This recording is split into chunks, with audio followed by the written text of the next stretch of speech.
Hey guys, welcome to the Iron Circle podcast. Again, we are here with Brother Jacob Roché. We're excited to have him, and he's going to talk to us a little bit about various things in his work and with mental toughness, mental clarity, and resilience, and just mental discipline, really. So we're excited to have him. Jacob, thank you for joining Yeah, us. absolutely. So as we get into this, we have a list of questions here, and one thing we want to know is exactly, can you tell us a little bit about your job, what you do now, but before you do that, kind of what drew you into law enforcement and what's kept you at that job, even when it got hard? Yeah, I appreciate y'all. Always kind of knew I wanted to get into this law enforcement profession. Um, Probably about junior in high school is when I knew that. And so, and then as the reason why I would say it's just I thought it was a cool job. Like as a teenager, oh, that'd be cool to do. And then, Yeah. as you grow and develop, like it's the real reason is the service, sense of duty. Like you want to take care of people, Hmm. and that's always been there. So and it's still there, and it's probably the main driving reason now is just a sense of duty and service to others. Okay. And would you say that sense of duty is what's kept you in that job Oh, for all for this time? sure, Yeah. for sure. And like it's just the job is something that is meaningful in the sense of you can see some effects, immediate effects, right? Hmm. Like when you go fight crime or find a burglar, Hmm. whatever it is, or get a simple thing as getting a drunk off the highway, you had an immediate effect on safety Yeah. and service to others. So yeah, for sure. And when with that, because you just talked about the immediate impact that you had, at what point did you realize that it wasn't just a job, but it was a responsibility that was going to shape who you are into as a man, I guess you could say, and how you've developed in your adulthood? In what ways would you say it's shaped you as a person? I guess early on, I found that out. Thought it was cool when I was a kid, but early on in the job, you realize it's more than just a job. I'm out here doing something that I'm passionate about, and I guess in regards to your second question, shaping us as a man, I would say that a sense of duty, just not to the job, but to more important things, to Mhm. your family and to others, and that in this life that's so short that we have, caring about others is more important than yourself. And whether that's your family, your friends, church, or just people in your community. So, yeah. All right, thanks, Zeke. I'll let you ask the third and fourth question here. How did your mindset change when you were a young trooper to now serving in a leadership role? So, how long you been? I know you got a supervisor role. How long have you been a state trooper? 11 years. 11 years. So, how did that mindset change from your first year till now? Yeah. I would say it has matured, hopefully. As far as like the mindset of, I just want to get after it and go have fun, that has never changed, I don't think. But yeah, your role changes, and hopefully as you matured, you grow into that role and you're able to fulfill it. And as I'm newer in this role, time will tell. But it's a challenge in itself because now you're shifting your focus. It's twofold now.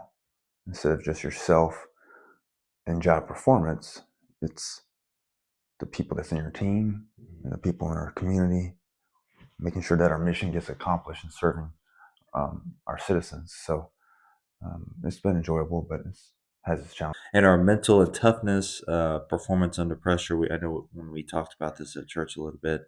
Uh, when when a situation escalates quickly, what mental habits help you to stay calm and decisive? So, like when things are going down, like, is Mm-hmm. there anything that pops out? You're like, this helps me to like stay focused and calm. Sure. I mean, there's, you get simple techniques they teach us, breathing and all that. But I think the main thing at the end of the day, or when it's going down, is training. What are you doing behind the scenes when no one's looking? And are you staying in shape? More than that, are you training with your tools that we give you as a department? And then the things that we're not going to pay for, to be honest with you. You're going to have to do it yourself if you care about yourself, whether that's martial arts, spending time at the gym a couple hours a week, so that when you're in a ditch fighting someone or going to a high adrenaline call, your training kicks in. And like for me, it's proven to be true. Whether I like to do jiu-jitsu and now I'm wrestling someone, you got a calmness about you because you're like, I know what I'm doing.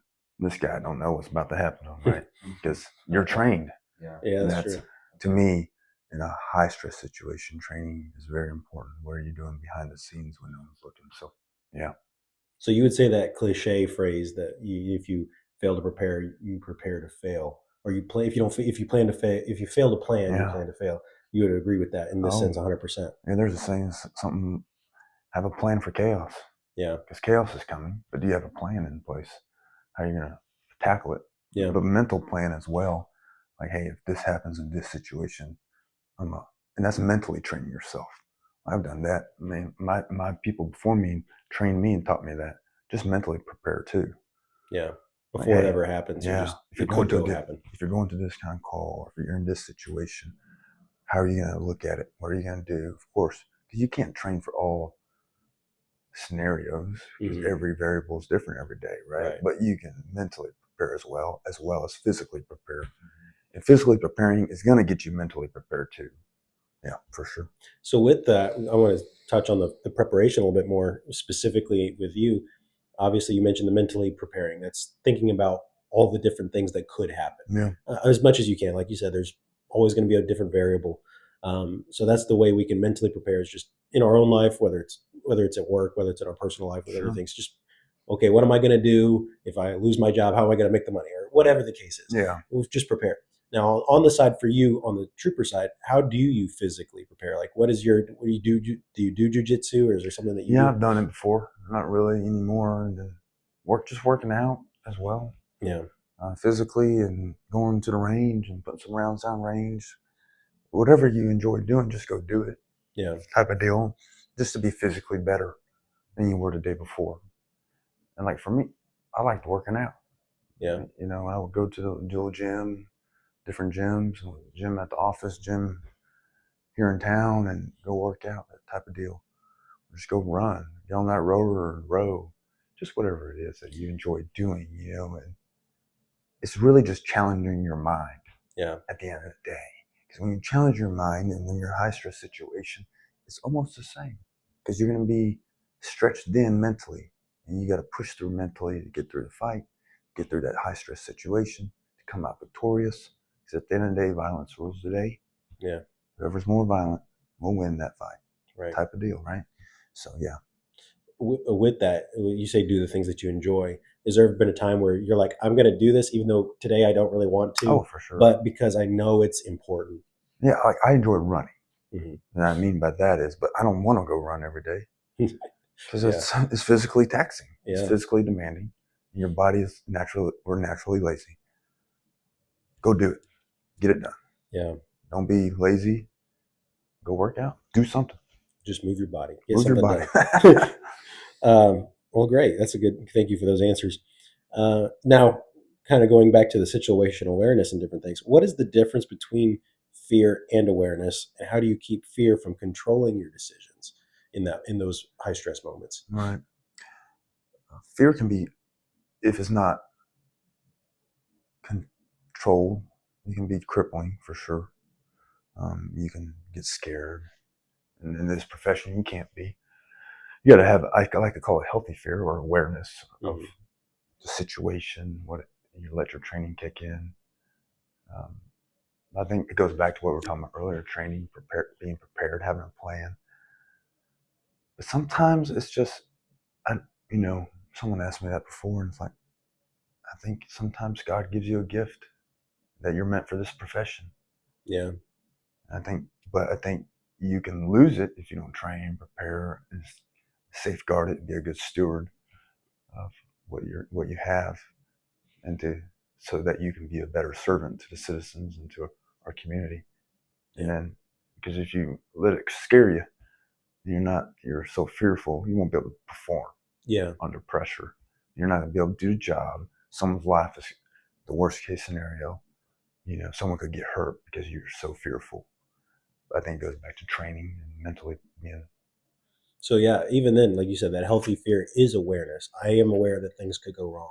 but the way to combat that is through preparation, because when that moment comes up, it's not a total shock. Not it's a like, shock. this is, wow, this is big. This is a big Yeah. deal, but I know what I'm going to do. Yeah. So Exactly awesome. right. All right. Yeah, I was just going to touch on that. You said you kept saying like mentally prepared, and not all of it. None of us are state troopers in the Iron Circle, but something I was thinking about with trying to do like my business I'm starting up. Yeah. I know in the same way at some point something is gonna go wrong. Yeah. I haven't had a bad customer. I haven't had something, but I know at something it will go wrong. But I guess for me, when you say mentally prepare, like I've already prepared. Like, hey, when this does happen, I'm aware and I'm not gonna freak out. Or Yeah. I think this year with just getting married and all that, I told my wife, I said mentally, because this has been a big thing for me, was like mentally, preparing. Like, this might be a grinding 2 years of working like a dog. I said, but I think when you kept saying mentally prepare, I'm like, yeah, that really is important, because for all of us that are doing different things or having side jobs and trying to, Yeah. it's if we're gonna do it, it'll be fun. But like you said, there's gonna be a moment for you when it's like, all right, things are getting real, and then for everybody in their life, it's gonna get real. But like you said, practice, use the resources, but most of all, for me, and like you've been saying, it's been really mentally like, hey, something is going to come down the pipe, and Yeah. then I'm ready for it. Yeah. I mean, I have all the answers of how to attack it, because I don't know how it's going to come, but I know if I accept it and come to grips with something is going to come, I think, like you said, yeah, it's you're a whole lot more ahead of the game. Yeah. So, Exactly. That's um, true. what mental mistakes do you see young officers or young men make under pressure? Panic. All these questions that you're at, and so far they all kind of connect. Really, they do. Panic. When I think of situations that are high stress like that, it's they panic. I've done it. I've panicked. I made the bad decision that I shouldn't have made. Unfortunately, I'm blessed not to get hurt. But it goes back to preparedness, mental fortitude, all that stuff. Just, are you disciplined to stay on top of it, to grow from the small things? Are you going to grow in that area when there's a small mistake and when there's really no physical consequence? So that when it comes to the big stuff, you've already learned from these steps. It's learning and growing every day. If you're not growing, then you're not learning, type of deal, right? But I think sometimes we panic and make the wrong decision, and it's a lot of times it comes down to inexperience. They just haven't lived and seen it long enough. And those that have lived and seen it long enough, we should not. We should already be ahead of the curve. Unfortunately, sometimes we aren't. Yeah. It's just because we haven't grown every day, haven't applied ourselves every day to the craft and to the profession, which is the inherent dangers of it too, no doubt. Like, you're gonna fight. It's not gonna be every day, and that's what hurts sometimes. It's not every day you're chasing something. Not every day you're getting a fight. Not every day is violence coming your way, and we get complacent. Mhm. And I think I see that a lot too. So I would say those things: complacency for the more tenured guys, panic and experience for the younger guys. Let's grow and learn. Yeah. Okay, so I guess there's like two things in that. It's always be always never have the mindset I've arrived. It's always like I Absolutely. can do better, because like you said, then you're going to get complacent. And then I think when you do make a mistake, it's being teachable. I guess That's right. those are probably the two big That's takeaways right. here and there. So And I'm kind of curious if you're willing to share. Yeah. Is there a story that you would say that you feel comfortable sharing, that you'd say, this is where I made the wrong decision. I should have done something better. I panicked and this is what happened. Do you mind sharing a story like that if you can think of one? I know you got like a near perfect record. No. I mean, just from simple things like, um, like a regular traffic stop where people are refusing to get out of the car, things of that nature, that they're not that complicated. Look at from where I'm at now to looking back, but at the moment, I was a year and a half on. I didn't know what to do, and I called an older trooper and said, I need you around, and because they refused, and ended up having these narcotics in the car, of course, and they refused to get out. They didn't want no one to search it, so the canine came, And like just like that, when an older canine trooper came, within 10 seconds, he had the guy just come out the car. Hmm. You know, but then it's like looking back at it, it was inexperience. I was embarrassed. And the boys behind the scenes, of course, at the office, at breakfast, talking smack, teasing me, you know, rightfully so. It was just part of it, right? But it's like, man, that was a little embarrassing. But at the moment in time, I just didn't know what to do, and I froze. And it's like, have some command presence. They teach us that. Command that scene. That's your scene. Know law. Know what the Supreme Court tells us we can do, and we can remove you out the vehicle for officer safety until the investigation's over. Sometimes I mean, you have to yank them out, right? That type of deal. But that's what I just didn't know that. So I was inexperienced and very passive at the moment in time. And as you grow, mature, you realize, okay, I know what I can do because the law allows me to do this. Experience is the best teacher. So yeah, so it really, you can't just be passive in life. You know, I mean, there's a time where I'm gonna have to. Okay, I know what I'm capable of doing. I think that's what meekness is. You know, Sure. know when to kind of. I have the power and I know what I'm capable of, but I may restrain myself for a moment. But in those moments where it's like, okay, I need to step up, I need to be assertive, I got to get this You got to done. be decisive. And yeah, you can't. And even then, I was thinking about when you were talking about like commanding the presence, you know, on a much lower scale. When I would ref basketball, they would tell you, look, you may not know what the call is, but if you raise your hand and you call it, like as a ref, a violation, or you got to be confident in that call. Yeah. Because if you show any lack of confidence in your call, I'm gonna eat your lunch. then the coaches, the players, the crowd are going to come after you. Yeah. And you've got to be assertive. You're the man in charge here. Mm-hmm. And I think in our own lives and as men, you know, a lot of times we just kind of walk through life passively, waiting for things to happen to us. Sure. And we don't command the presence. Like when we in our own life, like I'm going to take control and take command of my fitness or my finances or whatever it is. We just kind of like whatever happens. And maybe I'm calling someone else to help me with the call.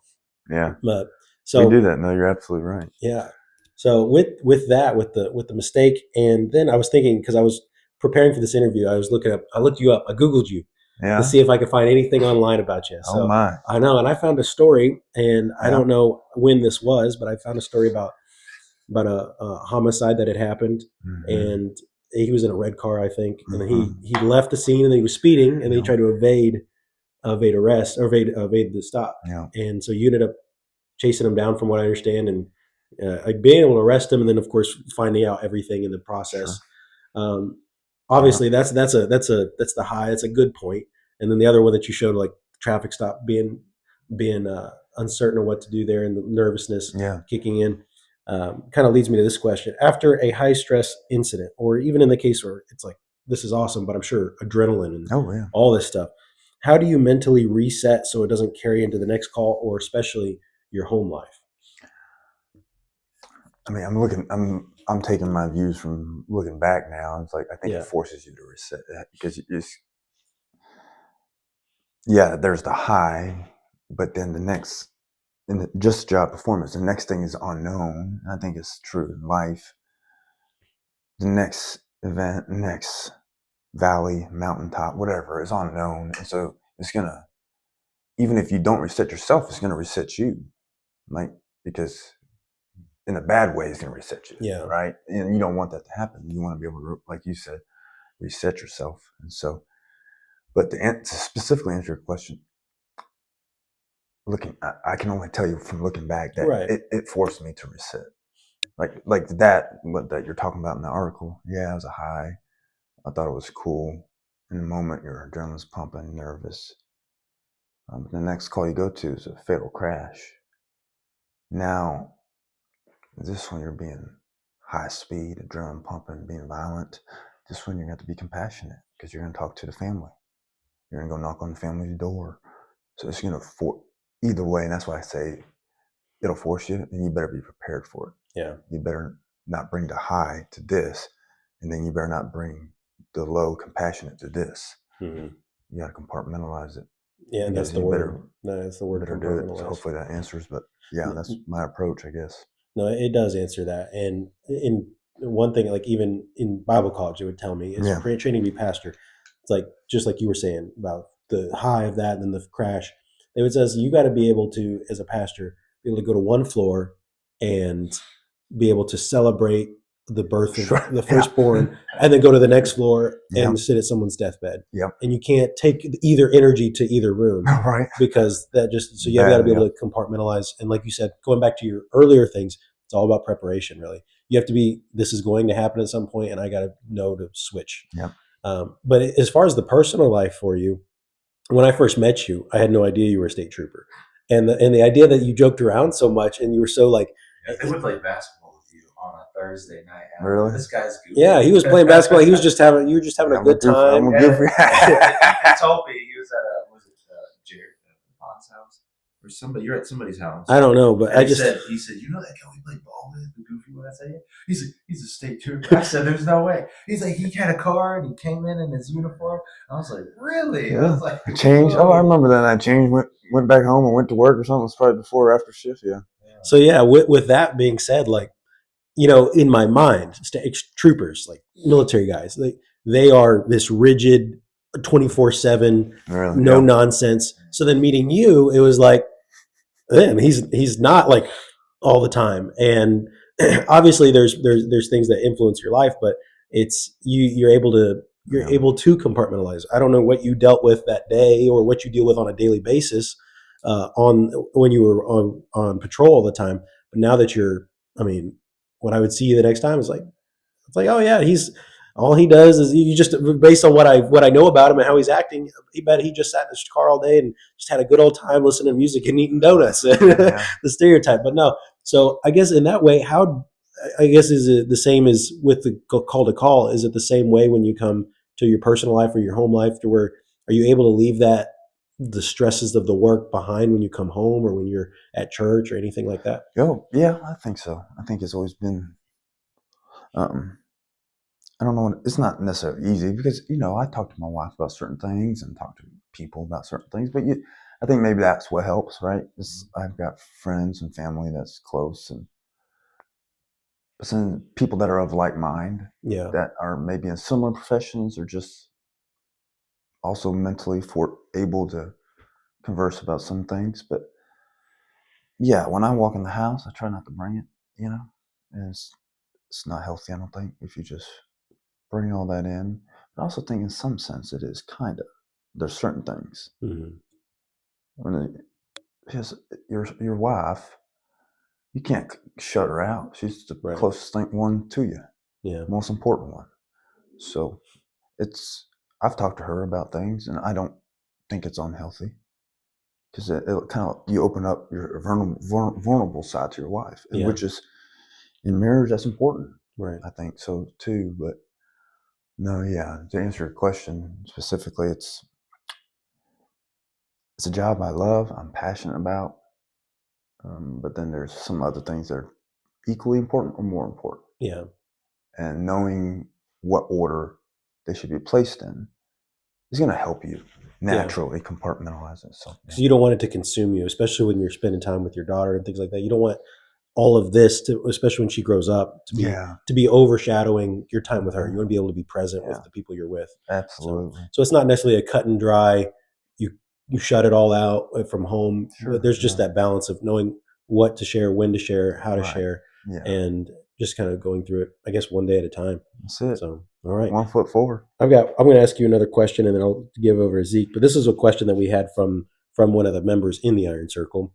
They went, because we told them we're going to be interviewing a trooper, and they wanted to know, how do you build real mental toughness that lasts without burning out or shutting people out of your life? I read there. Yeah.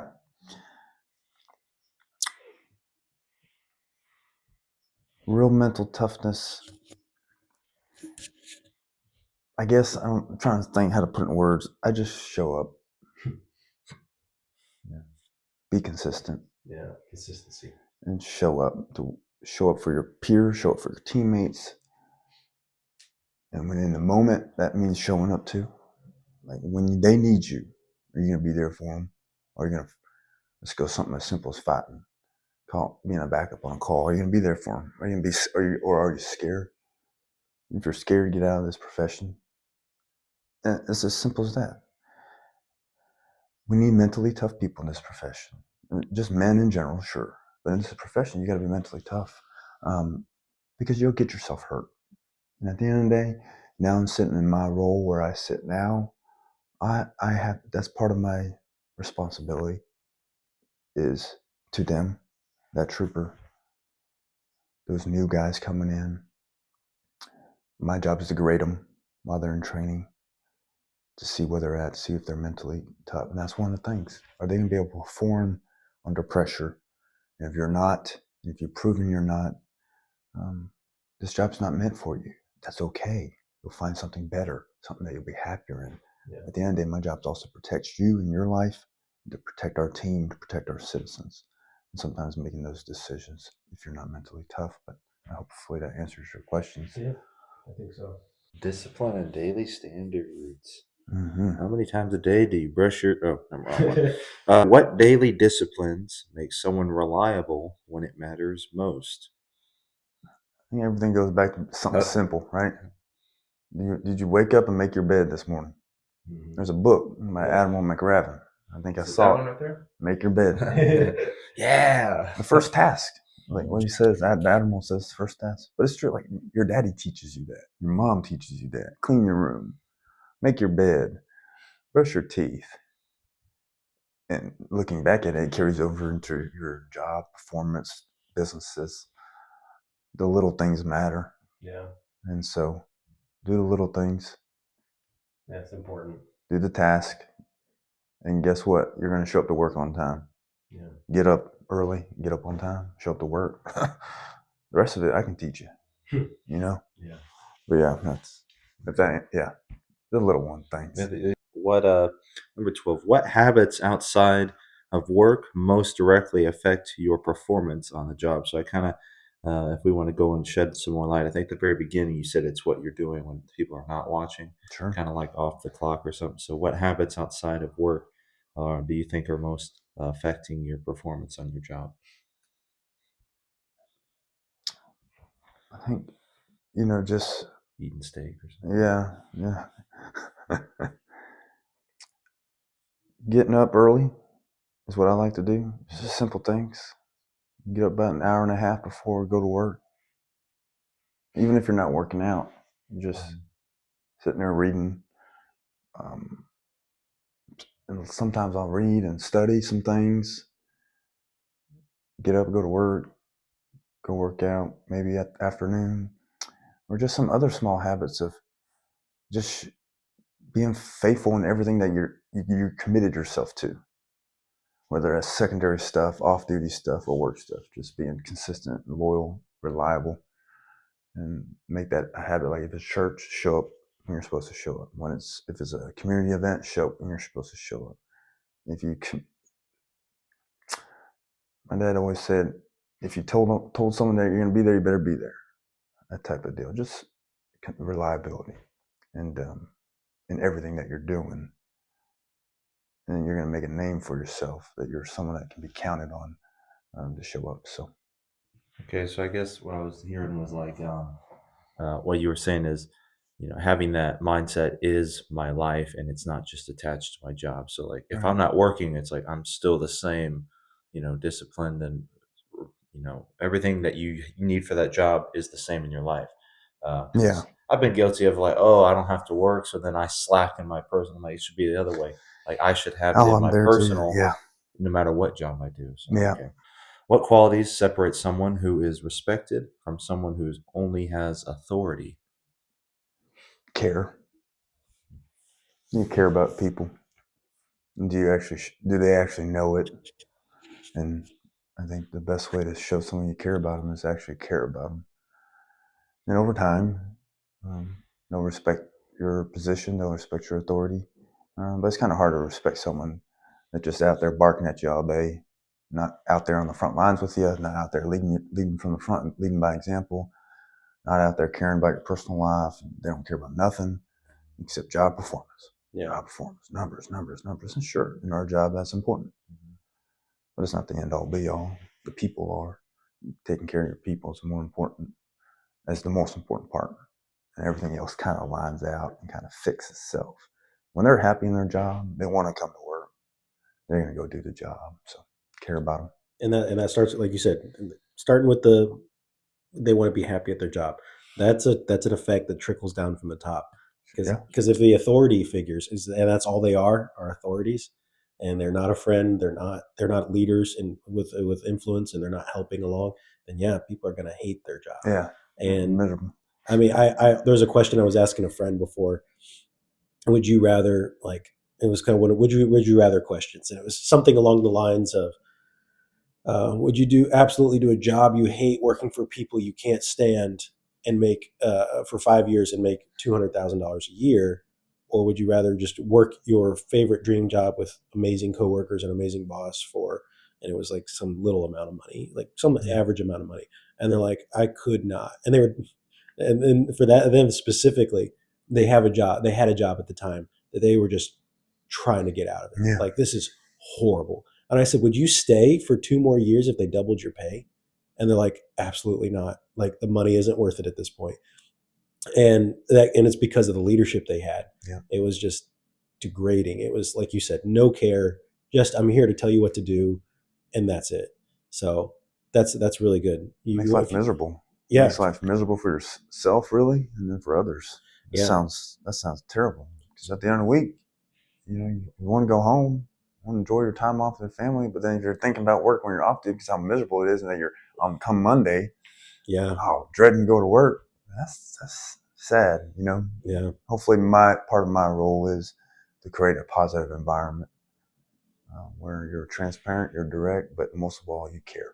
Yeah. So, and that's something that applies pretty much everywhere you go is with leadership. I try to do that in the children's ministry, not only for the kids, but for the volunteers. Because if you don't treat the volunteers right, they're not going to want to stay there. And because sometimes kids are a lot to deal with. and if they don't feel like they have that support from the leadership, then sometimes it can, and I'm not perfect at it, but sometimes it can be like, oh, man, this is just, I've got no help. I feel isolated. I feel alone, and they're not here for me, or they don't care about me. And then, people get burnt out. Yeah. So for sure. I was going to follow up on that. So with care for us that are in, and honestly, every man I think is going to be in a leadership role if he's not already, whether it's like the children's department, when you said care, it's like, to get more specific on care, would you agree, like in care, there's a time of maybe, how would I say it, like slowing down, not like business and chop. Like when in children's church, I would say I want us to be more, in the moment. I want more present. If I could present, I sound like a little liberal woman when I say words like that. Present. Let's talk, Jimmy. But more of like being sincere, I guess, authentic. Because I said there's got to be something more that we can prove to others, and in this case, I do first through third children's. I was like, other than just, hey, what's your favorite subject and color, and then be like, oh, what you do, what you eat, and then that's it. And like I said, I don't want that. I guess when it comes to like when you deal with people, is there anything you've made a conscious effort to each I said customer. Yeah. I pulled you over. Thanks for coming in on the highway. Is there anything like you could think of that every time I deal with a customer, I keep saying every time you pull someone over, you're like, these are some things I make sure I do with each one. Obviously, unless it turns into a fight or something. But is there anything like when you walk up to the car, I keep these things in mind, because I don't know what day they've had. I think I always try to have a little smile on my face, and not to be degrading. Sometimes you got to be careful with that because some people might interpret that as, oh, you think this is funny, I'm getting pulled over. But after a moment, after I make my greeting, be like, and then I would try to have just some small talk in there, right? Just saying, hey, where are you going? Where are you coming from? Oh, you going to work? Where do you work at? Maybe just some generic stuff like that. Do you enjoy your job? Or where, and do you like living in that town there? And it's just some small chat. Even if I'm writing a citation or a warning, it's sincere. I'm actually trying to talk to them. And when they leave, they're like, he was very professional, very polite, very kind, even though I got a ticket. And, more times than not, they're going to say, thank you. Thank you for, when I say, hey, have a safe day, drive safe, they're going to say, thank you. Majority of people are like that. Majority of people are good people. right? Even the ones we pull over and enforce the traffic laws on, they're good people. And so I think just being professional, sincere, take the time for them when you're chatting with them on side road. And then that goes back to the other side of people that you lead. Same thing. It's nothing really different. Yeah. How you treat people is how you treat people, whether it's enforcing the law or your people that you're leading. It's you treat them with respect and dignity, like they got some value to the team. When they give feedback, take their feedback. Don't just say you're going to take their feedback and then don't actually do anything with it. Right. Implement it. Just treating people like you would want to be treated. Simple things like we've heard, the cliches we've heard our whole lives is actually very true. How would you like to be treated? And then treat them that way. Treat them better. Yeah. And man, they're going to go far for you, but more than that, it's just the way that God wants us to treat each other. Yeah. So I was going to say that's a biblical principle, treating others the way you want to be treated, or loving thy neighbor as thyself. And on these two, it says hang all the law and the prophets. Everything else will take care of itself. Yeah. If you can just love God and love your neighbor. I think we overcomplicate it. We really do. We do a lot. We overcomplicate everything. It's definitely one of those things. It's definitely one of those things that's easier said than done. Sure. But when we do just look at it on paper, this is simple. It may be hard to execute. Oh, for sure. But if we can work on it, and let's focus on these things, loving God and loving our neighbor, then, pride and greed and all these other things that we deal with will go to the side because we love God with all our heart, mind, and soul, and because we love our neighbor as ourselves. And like you said, with the traffic stop versus those under your leadership, it goes back to consistency in every bit of who you are. You're not Jacob, the state trooper, Jacob, the father. No, you're Jacob. And in that you do all of these things, but you don't, I'm consistent for my job, but I'm not consistent for my family. I'm consistent because I'm Jacob. That's right. And that's the way it needs to be. We can't be looking at things as I am this way with this hat. And no, you just need to be this way. Yeah. And own it. This is who I am. And don't let the job dictate who you are. You dictate how you are on the job, not letting, or in your family or whatever. Well, I have to be that. No, you don't. You get to choose who you are and how you're going to be. And you have that control. We are autonomous. We are independent. So obviously when you work places, you have boundaries you have to function within, but within that boundary, within that framework, you get to be who you want to be. Yeah. How you care about them, how you treat them. Like you don't go smile at your coworkers all day, treat them with respect and dignity, and come home and yell at your kids, yell at your wife, and treat them like trash. Right. It's like, no, everybody, treat them all with respect and dignity, especially your wife and kids. Yeah. And if someone says, well, I just can't help it, or that's just the way I am, it's like, no, you chose that. You chose that. And it can be changed. That's mental weakness. Like we were just talking about. Mental weakness. When you yell, anger, that's mental weakness coming out because you're not controlling your emotions. You're not temperate, right? That type of deal. Yeah. Man. So, okay. Going on to behavior that shouldn't be happening. You as a leader, when you have to correct or confront someone under your leadership, what approach works best for you? We just talked about it earlier, caring when they know you care. So, but then when you do have to confront it, you gotta be transparent. You gotta be direct. No doubt about that. Transparency and direct. Don't beat around the bush. Say it like it is. Say what the issue is. Say why we have to correct it. I think why is important too. Especially like if they're young in the job. They don't know the whys all the time. That's your job to develop them. That's my job to develop them and guide them so we can get them on the path so that they have a long and fruitful career. So they can get to retirement. And that retirement is twofold. Retirement can be self-inflicting because you made bad decisions. You don't make it there, so you get fired and have to resign. Or because you do things in such an unsafe manner that you get hurt. And so be direct, be transparent, tell them the why. Yeah. And we need to do it that way, and they know you care. They're going to receive it. They're going to receive that critique very well. And they'll be like, thank you for caring. Yeah. So, and that critique starts long before it actually starts. It's because of the relationship you've built. Because again, if you're just an authority figure and you have no relationship and it's just performance, they might hear you because you're their boss. Like, yeah, I did this wrong, but they're not going to receive it well. They might take it begrudgingly, but yeah. So having that relationship is Well, yeah, and every job has authority, has a boss, yeah, and a lot of times in a bad job, it's a positional authority. They have a position, I'm gonna obey them, so I can go home and not get yelled at again, right? right. And then you got those that actually care, those authority figures that are authority, but they actually care about you. They Yeah. care about the mission of the department, of the agency, of the organization, and they care about your success as well. So Yeah. Jumping to more of a faith side of things, how does your faith help you face those when you were on the patrol, face those darker sides of your work without becoming hardened or cynical and just like losing all hope for humanity?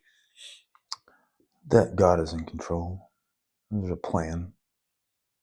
You see the darkness of this world, and then when you know where it comes from, who's the prince of this world, it's gonna be perfect one day.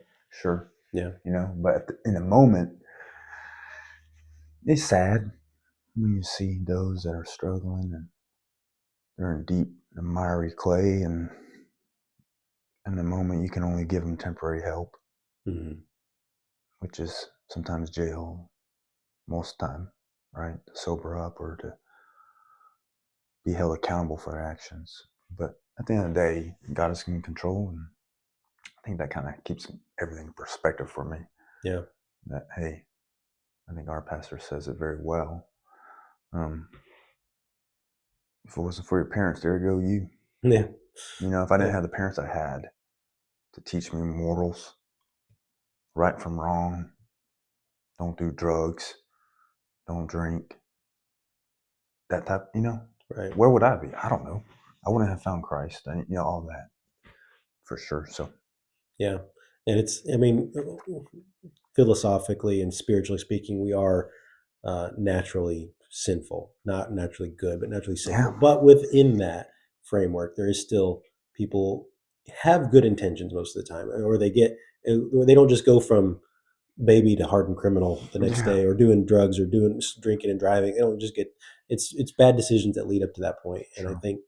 I think that's the thing. God is in control, and that there is hope for humanity through Christ. That's through And Christ. I think I think that for me that's a lot of things. But I imagine, like you said, just keeping God and keeping that perspective that God is in control, I imagine is huge, and it makes total sense. I'll ask one more question, then I'll give it over to Zeke for the final couple here. Um, how do you maintain integrity when no one would know if you cut corners? Now, you tell us something, we don't know if it's true or not, but just Yeah, yeah, how do you maintain integrity, or um, I guess what makes you in your mind is it keeps you with it, that integral that your because integrity I is intact. care. At the end of the day, I care. Like why do you do right from wrong when no one's looking? A sense of duty, I guess, a sense of loyalty, not just to myself, but to others, to the people that I should look up to me, my family. Right from wrong when no one is looking, and God knows. Yeah, And to me, I know, and I'm not going to sleep good that night if I do wrong, intentionally do wrong. So why not just do right all yeah, the time? Let's do right all the time. Because no matter what you think, someone is watching and someone will see at some point. yeah, That will catch up to you when you think it won't catch up to you. Because everything catches up to everything. If you're always doing wrong, it's a domino effect. It's going to catch up somewhere in your life, somewhere in your job performance. And I'm going to know about it. Or if I'm doing it, others will know about it.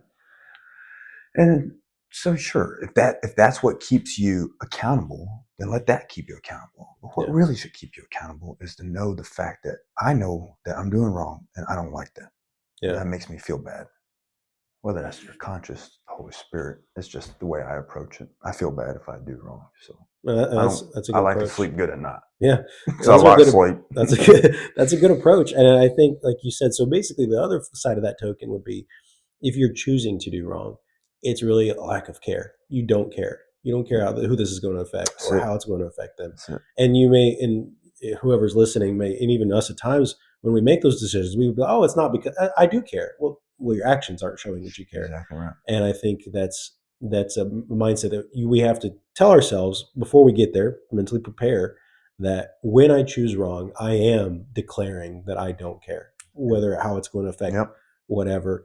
And like you said, it's going to catch up with you some point. It may not catch up with you in the sense that the action is going to be made known to everyone and that's what it is, but the effects of it are going to show up, whether it's at your job or with your relationships with other people or your family. There's going to be something. It's like, and you might even be able to look and say, this is coming because of X, because of the thing I did back then, and it's finally caught up to me. So yeah, that's a good approach. Just don't do it because it feels bad, or the much better approach is because it doesn't. It's wrong, and I care about God. I care about people. I care about how it's going to affect them. Yeah.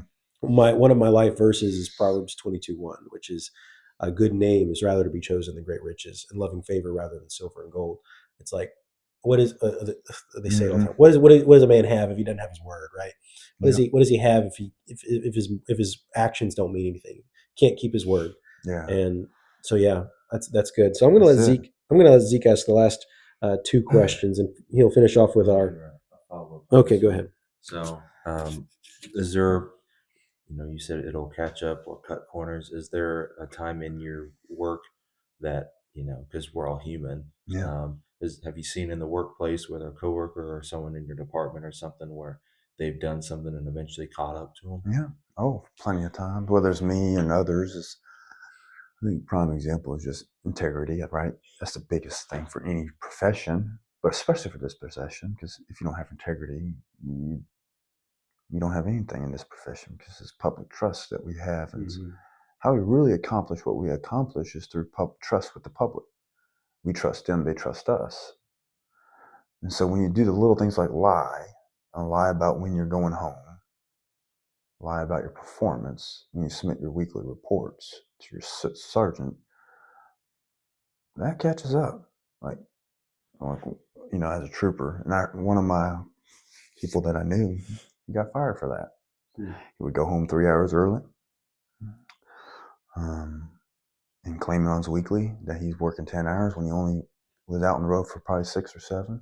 Right? That catches up. That's integrity. You're not lying.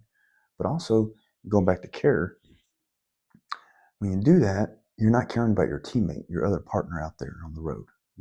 What happens if he's hollering on the radio? Now you have to get dressed again because you're a liar sitting at the house and he's fighting someone in the ditch. You don't care about him because you're at the house sitting there lying. But it's going to catch up to you, and it always will. It always has. And in my just short time, 11 years, I don't know how many people I've seen get fired for a simple thing as lying about when you come to work. Because when you take your black and white to the house, you leave your house when your sergeant tells you what shift you're working, whether it's 6 a.m. or 7 a.m. And you go home at 4 or 5. So unless, I don't have time to look at the map and check your logs every day. I just don't. I'm trusting you that what you're putting down on your weekly report is true. But then when I finally catch on that you're lying, you're gonna get hanged. There's no in this job. There's no second chance for lying. There is none. You're immediately fired, and rightfully so. Yeah. The 3 things that will get you fired in this agency and most agencies is dishonesty, DWI, and domestic violence. Dishonesty is at the top, and rightfully so, because it tarnishes what spiritual the trust that we have with disciplines the help you public. stay So grounded we can't do outside that. the uniform? We need the public's trust. Yeah.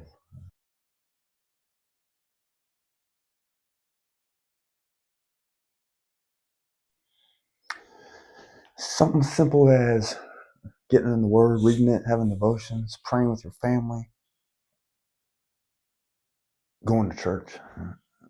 Just the simple things that you learn from when you were a kid. But now, of course, do you do it because your parents taught you or because you have that conviction yourself? Hopefully it's this one, right? Your own convictions. Yeah. I think, it's not complicated any more than anything else. The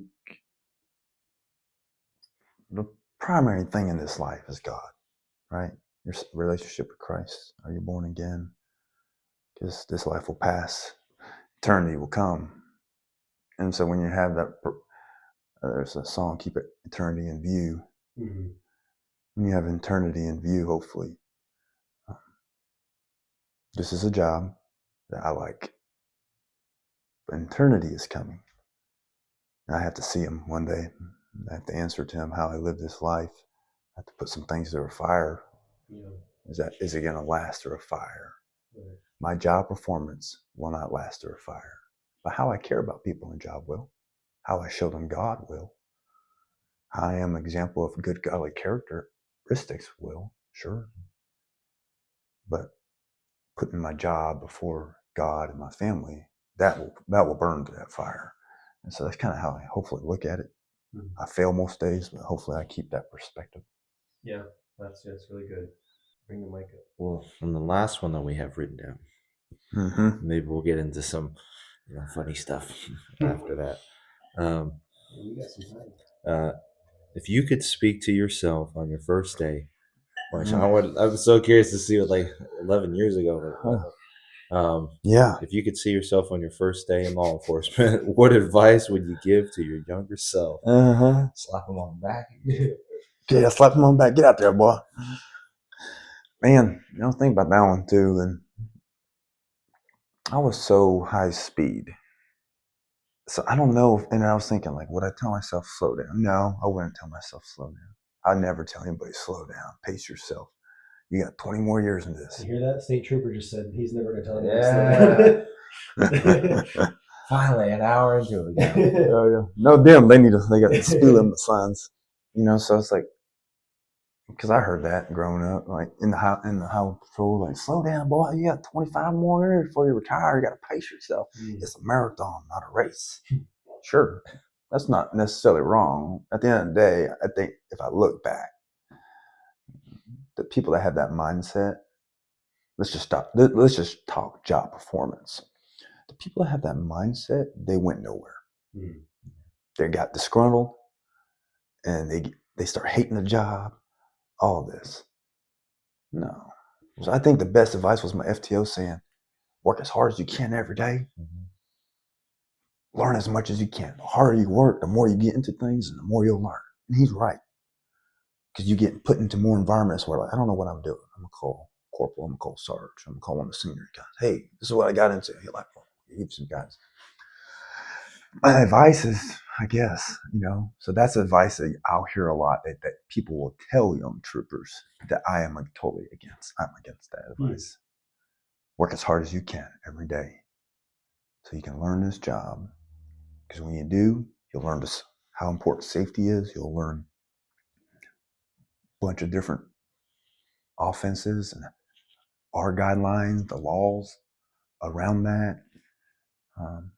But if I could tell myself something, I wish I learned was more cognizant of is officer safety, how important it is. I put myself in so many high-risk situations, and I'm just guns a-blazing, gung-ho, wanting to get the bad guy, right? And get him, but be aware. And when you're aware, when you're prepared and mentally prepared, you're aware of it. And if something happens, bad guys usually carry guns. Don't just chase them blindly. Yeah. Be ready. Now, chase them, get them. That's what we're paid to do, and it's what the public expects of us. But I wish I was a little bit more officer safety conscious when I was jumping over fences, all that stuff, driving 130 miles an hour. It's fun. It's fun. But boy, I was gung-ho to the max, and that's just part of it, though. I got young guys now that I have the privilege to lead them, and man, I am not going to tell them to slow down. I am not.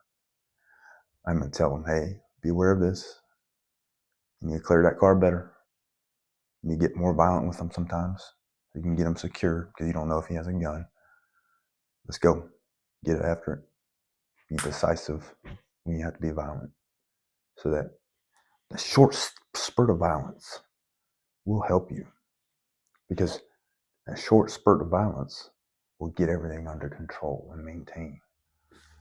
and now even the bad guy's safe, Mm. but you're safe too. So yeah, if that makes sense. Officer safety is important. Yeah, speaking of Gung-Ho, all things Longview, I saw a police chase going through Bel Air, Oh yeah, which in our town is just an apartment complex where some rough people might live. They were chasing, doing a police chase right through there, and I was like, I've been there. We visit some kids in there, and I saw the cop hit like a ramp, like and he's like driving after. They're going off road. I've seen that video. I was like, wow. Like, I said, that's kind of like. I said, that guy's kind of be like, yeah, this is like fun, or something like that. But so speaking of the Gung-Ho days, I mean, is there anything that comes to mind? You're like, I know you said you put yourself at risk or anything, but is there anything like you said that was like really cool and everything was good, or is there a time where you're like, man, I did this and I was kind of uh, like, I don't know. For me, I'm much younger, but when I was 21, I had a little sports car and I did crazy stuff in it. I was like, You would have got that it. I was like, yeah, I was like, man, like, what was I thinking back then? You know what I mean? Right. Like the turn from Gilmer right here, there's a median going too fast in the turn, and I got scared and I started sliding. And this is past. I allegedly, apparently, in my sleep, May or may not. yeah, let me clarify. Allegedly, Hey, I we're all young, slid. I slid across 1, 2, turn lane 3, 4, right here on H.C. Moses. Yeah. And I sat there, and then like everything, and then the adrenaline, everything sat down, and then you thought about like usually there's cars in this turn lane because H.E. Mosley is very busy. And I said, and I was like, man, if there was, either my wheel would have hit the curb, I would have flipped because it was a tiny car, it's a little sports car, or I would have just I mean, if I had enough force to go across 5 lanes, and I would have caught a car on the second, I was like, then I had to like pull back and be like, okay. Yeah. Is there any moments of where you're like, this was fun? Is there any, and then stories of where you had a moment like that and you're like, okay, actually I need to like reel in a little bit? Yeah, I mean, just car chases are fun. I've gotten quite a few of those, and the one up there, quite a few in the Panhandle when I was up there, and then they usually crash out because they can't drive. That's the sucky part. Is they're hitting someone's mailbox or damaging someone. So we want to end it as soon as possible. So there's the danger of hurting other citizens. But and nonetheless, and a young officer, you're gung-ho. That's all high-speed stuff. Yeah, let's go. Going to a hot call for burglary and chasing them in the field and catching those guys. Those are, in the moment, your adrenaline's pumping. But the inherent dangers of it, no doubt. But some silly stuff. It rains, but you want to go stop every car, so you cut a bar ditch, but you get stuck in the mud, and now you have to call a tow truck. And all the guys make fun of you on the radio, and so they call, they call your radio number. Hey, you stuck? Y'all go. You stuck. Call them out, making fun of you, and then of course, the wrecking your cars. When you drive 50 hours a week, 40 hours a week, you're gonna get crashes. But when we're in the minivan and soccer mom, hopefully, they're gonna your people are gonna tease you and makes it fun, make it light. But yeah, I was gonna ask. I made a lot of mistakes and still will, and we always will, and hopefully learn from it and move on and grow. Yeah, and I think in some of those cases, like you're saying, it's good to be able to laugh at yourself to an extent. Obviously, not in the serious, but like, hey, I got stuck in a ditch. Like, it's embarrassing, but being able to like just let loose a little bit in that sense, and so upset that people are teasing you about it. You gotta have thick skin. Yeah, you gotta have thick skin. But I think just in general, men, have thick skin. Yeah, I mean, you're the protector of your family. Yeah, you gotta be able to take it, but protect them. But also, out here in the world, you gotta have a little thick skin, not get so uptight all the time, sensitive. So what would you say, having that environment with your coworkers, your other troopers, just that bantering and that camaraderie? I imagine that's made your time there on patrol much more enjoyable. People aren't gonna banter with you if they know that you can't take it. Yeah, and they're gonna be like, okay, don't bother that guy. That guy can't take it. You can't take a little teasing. Can't, because then it just builds that camaraderie too. Yeah, with the team, within the team. And so even when you have a different role, it should still be there. I mean, just banter with them, have fun with them, go out to lunch with them, ride out with them. and just be there for them, banter with them, tease them. And then the ones, because like I've seen, any job that you have, there's a person that's a little sensitive, uptight, can't take teasing, and they're usually not part of the team. Yeah. They get casted out. Not because you want to, but because they did it to themselves. Because they can't be a part of the environment. So the mission has to get accomplished. That's paramount. No doubt about it. Right. Any organization. But you got to have fun. Yeah. I mean, you're gone 8, 10, 12 hours a day. Everybody wants to be home, no doubt about it. But you got to go provide. Might as well have fun doing it. Yeah, that's Enjoy true. life while you're at it. So I think that's so true. Like in the ministry, there's some of my friends and volunteers that, I've been friends with them, and we banter with each other. Yeah. We were able to joke around. My brothers, my goodness, if we're all of us together, we're insulting each other like crazy. But it's just it's fun, and our time together just becomes much more fun. And I think it's important to be able to laugh, to joke, to poke fun at yourself or at your brothers or coworkers. yeah, absolutely. And I think it just adds to the whole experience. And like you said, those that can't are usually on the outside. Yeah. So it's like, hey, you want to be part of this? Like, so just to. And sometimes you got to drag them in. Yeah. Like, as a leader, a leader is not a position. It's who you are. Mm-hmm. Like if you're in a team, you don't have a position, but you can be a leader. I hope we have leaders in our teams and our life. You got to sometimes maybe drag that person in and be like, you're going to be a part of this. Yeah. You will have Whether you like it or not, you're going to have fun. I can't kick you off the team. Yeah. You're a teammate. You're our teammate. Yeah. And we're going to, sometimes the caring for that person is sometimes dragging them in. Like, okay, we won't know when to stop, of course. But like, okay, but we still care about you. Come on in. We're not going to kick. So when I said that, I'm like, well, no, we're not kicking them out. We're going to care about them somehow. Right. Yeah.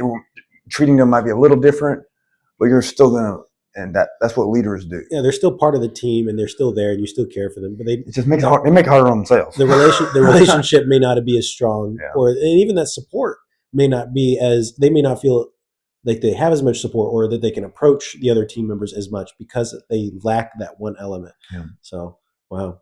So, one final question, and we'll wrap it up. I know you're not on patrol anymore, but is there still a chance that I could do a ride along at some point? With me? Yeah. Awesome. All right. Yeah. We got it on camera. Okay. Yeah. All right. Thank you. Yes, sir. Jacob. I'm going to wrap up this interview. Appreciate and y'all. Again, thank you. This was Jacob Roché with the Texas Department of Transportation. Is that right? Public safety. Public safety. Yeah. He doesn't work for the roads. He don't work. What's his name? Micah? Yeah, he's not Micah. Yeah. Micah He doesn't work on the roads. He's not TxDOT. He's public safety. DPS. There we go. That's what I was looking for. So, thank you guys for watching. We'll catch you next time.